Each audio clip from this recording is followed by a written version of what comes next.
26 avril 2003. Un canyon isolé, au fin fond de l'Utah. Un jeune homme, seul, passionné d'escalade. Une descente, une erreur, et puis un rocher, immobilisé, le bras coincé, pas d'aide en vue. Les heures s'étirent, les jours défilent. Une seule option, impensable. Un choix brutal, un sacrifice extrême. Pour la vie. Le désert de l'Utah, ces roches rouges sculptées par le vent, ces canyons profonds et silencieux. Un paradis pour les aventuriers, un labyrinthe mortel pour les imprudents. Ces paysages grandioses recèlent des secrets et des défis, à la fois sublimes et impitoyables. C'est dans ce décor époustouflant que débute notre récit. L'histoire d'un homme face à l'impossible, d'une lutte pour la survie où le corps et l'esprit sont poussés à leurs limites ultimes. Préparez-vous à être témoin d'une décision qui défie l'entendement. Il s'appelle Aaron Ralston, à 27 ans. C'est un ingénieur mécanique de formation, mais avant tout un aventurier dans l'âme. Passionné d'alpinisme, de ski et d'escalade, il passe son temps libre à explorer les recoins les plus sauvages du Colorado et de l'Utah. Son sac à dos est toujours prêt pour une nouvelle escapade. Ce matin du 26 avril 2003, Aaron part seul explorer le canyon de Blue John, près de Moab, dans le sud de l'Utah. Un endroit qu'il connaît bien, une de ses destinations favorites pour le canyoning. Le soleil brille, l'air est frais, c'est une journée parfaite pour l'aventure. Il descend les parois rocheuses, agile, sûr de lui. Les falaises ocre et rouille s'élèvent majestueusement autour de lui, formant des passages étroits, des fentes où l'on doit parfois se glisser latéralement. Le silence est profond, seulement rompu par le son de ses pas et le souffle léger du vent. Il se sent libre, en harmonie avec la nature.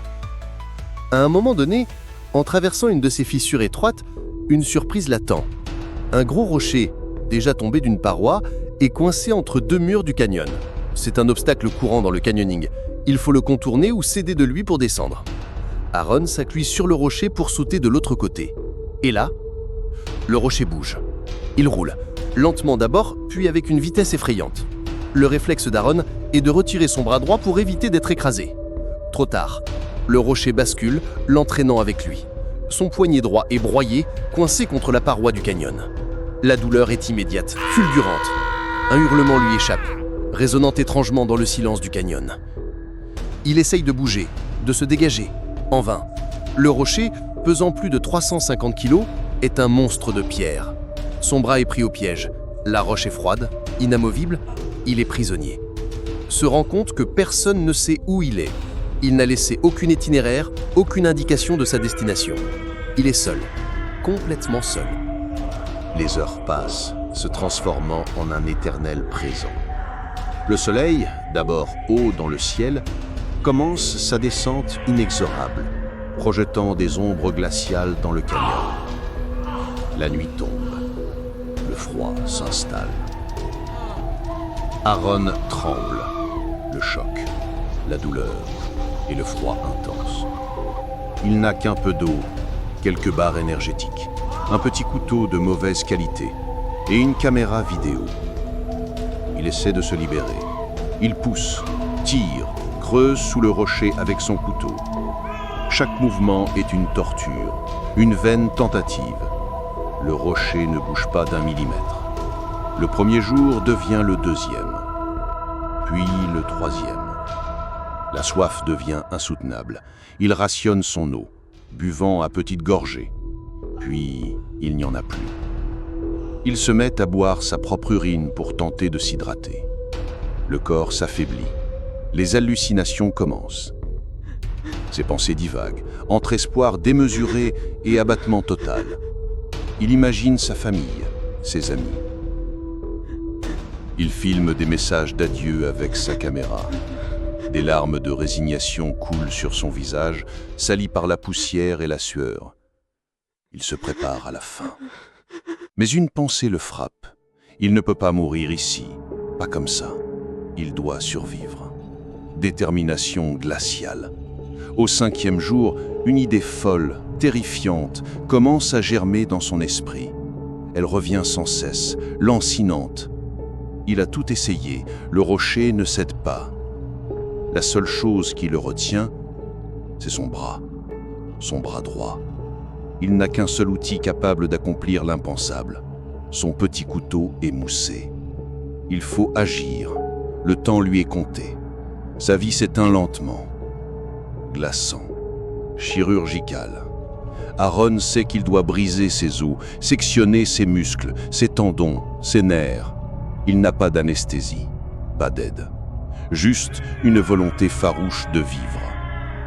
Il commence par se faire un garrot improvisé avec le tude de son camelback.